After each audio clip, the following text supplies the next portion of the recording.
পায়ের তলা যদি শুকিয়ে যায়, মোটা হয়ে যায়, ফাটল ধরে, তাহলে কি শুধু শুষ্কতার কারণে হয়? অনেকেই এটা ছোট সমস্যা ভাবেন, কিন্তু আসলে এর পিছনে থাকতে পারে চর্মরোগ, ডায়াবেটিস, থাইরয়েডের মতো লুকানো অসুখ। এই রোগে পায়ের তলা ধীরে ধীরে মোটা হয়ে যায়, শুকিয়ে যায় এবং ফাটল ধরে। ফাটল গভীর হলে রক্ত পড়তে পারে, হাঁটতে কষ্ট হতে পারে, এমনকি জীবাণু ঢুকে ইনফেকশনও হতে পারে। সাধারণত একে পালমোপ্লান্টার হাইপারকেরাটোসিস বা প্ল্যান্টার সোরিয়াসিস বলা হয়, যে কারণে হতে পারে আপনার এ ধরনের রোগ। দীর্ঘদিনের একজিমা বা সোরিয়াসিস, ফাঙ্গাল ইনফেকশন, ডায়াবেটিস বা থাইরয়েডের সমস্যা, অথবা শুধু অতিরিক্ত শুষ্ক চামড়া। এই রোগে হোমিওপ্যাথিতে খুব সুন্দর সুন্দর ওষুধ আছে।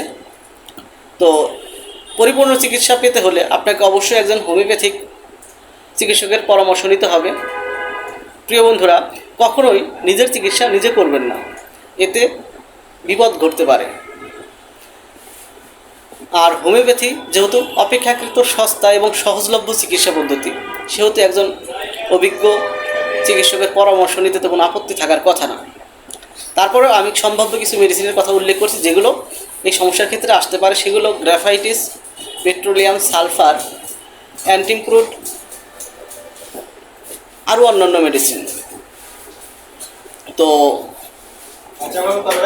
কোন ওষুধ ব্যবহার হবে তা নির্ভর করবে রোগীর সম্পূর্ণ লক্ষণের উপর।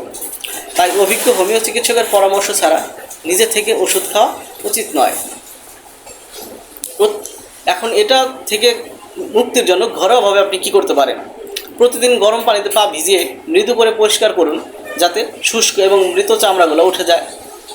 ভেসলিন, কোকোনাট অয়েল কিংবা লাগান। বেশি ঝাল মশলা খাবার, অতিরিক্ত চিনি কমান। পর্যাপ্ত পানি পান করুন। ডায়াবেটিস বা থাইরয়েড থাকলে সেগুলোর পরীক্ষা করুন এবং ওই অনুযায়ী চিকিৎসা করুন। পায়ের তলার ফাটলকে ছোট সমস্যা ভেবে অবহেলা করবেন না। সঠিক সময় চিকিৎসা নিলে অনেক ধরনের জটিলতা থেকে রক্ষা পাওয়া সম্ভব। ভিডিওটি অন্যদের সাথে শেয়ার করুন যেন তারাও সচেতন হতে পারে।